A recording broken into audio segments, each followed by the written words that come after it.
Hi guys दोस्तों, आज मैं आप सबको जानकारी दूंगा एयरटेल पेमेंट बैंक का सेविंग्स अकाउंट का चार्जेस के बारे में। एयरटेल पेमेंट बैंक का जो सेविंग्स अकाउंट है उसके ऊपर भी चार्जेस लगता है। किस प्रकार का चार्जेस हम लोगों को चुकाना पड़ेगा इस बारे में मैं आप सबको आसान भाषा में जानकारी देने का कोशिश करूंगा। वीडियो बहुत ही इंपॉर्टेंट होगा। मेक श्योर वीडियो को आप लोग स्टार्टिंग से लेकर एंड तक ध्यान से देखिएगा। तो चलिए वीडियो को स्टार्ट करते हैं।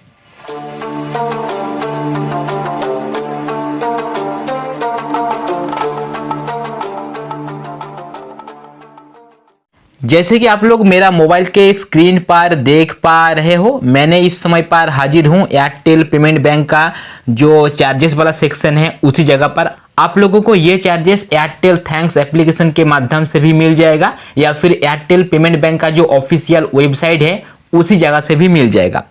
इस जगह पर चार्जेस पूरा क्लियर है। चलिए मैं आप सबको और भी आसान भाषा में समझा देता हूं। जैसे कि अगर आप लोग एयरटेल पेमेंट बैंक का सेविंग्स अकाउंट को ओपन करते हो सो ओपनिंग का चार्जेस है 50 रुपीज़। साथ में इसका एनुअल सब्सक्रिप्शन चार्जेस है जो कि 100 rupees plus GST. Cash deposit, load money का फैसिलिटीज, साथ में internet banking, mobile application banking सब कुछ हम लोगों को फ्री में मिल जाता है।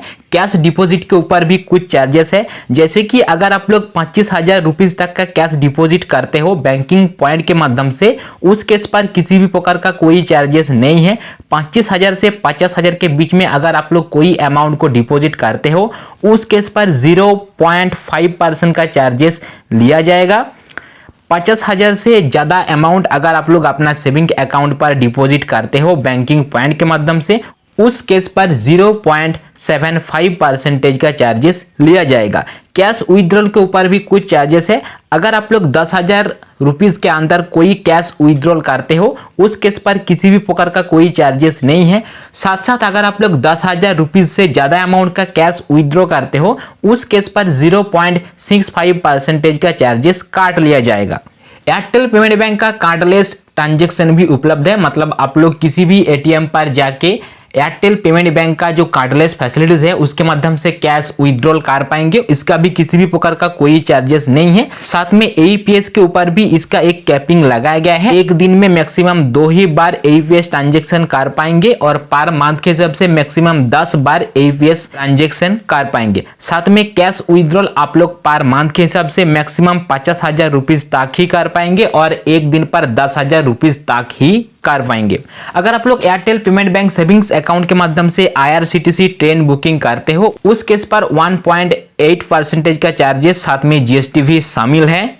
फंड ट्रांसफर के ऊपर जो चार्जेस है इस बारे में क्लियर कुछ मेंशन नहीं है।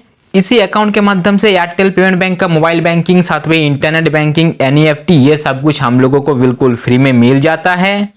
अगर आप लोग अलग से कोई अकाउंट पर पैसा को ट्रांसफर करते हो उस केस पर 1.25% ट्रांसफर अमाउंट के ऊपर काट लिया जाएगा। साथ साथ जिस समय पर आप लोग एयरटेल पेमेंट बैंक का सेविंग्स अकाउंट को ओपनिंग कर पाएंगे कम से कम 50 रुपीज़ का डिपॉजिट करना पड़ेगा। उसके ऊपर 50 रुपीज़ का चार्जेस है। मतलब आप लोगों को कम से कम 100 रुपीज़ डिपॉजिट करना ही पड़ेगा क्योंकि 50 रुपीज़ चार्जेस काट लिया जाता है। कुछ ऐसा अकाउंट है जहां पर एनुअल सब्सक्रिप्शन लगता है एंड कुछ ऐसा अकाउंट है जहां पर एनुअल सब्सक्रिप्शन नहीं लगता है, जैसे कि नीचे बताया गया है। अगर अपना अकाउंट पर पिछले 12 महीने के अंदर डायरेक्ट बेनिफिट ट्रांसफर के माध्यम से कोई ट्रांजैक्शन हुआ है उस केस पर एनुअल सब्सक्रिप्शन चार्जेस देना नहीं पड़ेगा। साथ में अगर आप लोग एपीवाई यानी अटल पेंशन योजना चालू करके रखे हो एयरटेल पेमेंट बैंक के माध्यम से उस केस पर आप लोगों को एनुअली सब्सक्रिप्शन चार्जेस देने का जरूरत नहीं होगा। उसके अलावा अगर आप लोग reward 123, reward mini, reward 123 plus का कस्टमर हो और सुरक्षा सब्सक्रिप्शन वाला कस्टमर हो उस केस पर भी आप लोगों को सब्सक्रिप्शन चार्जेस देना नहीं पड़ेगा।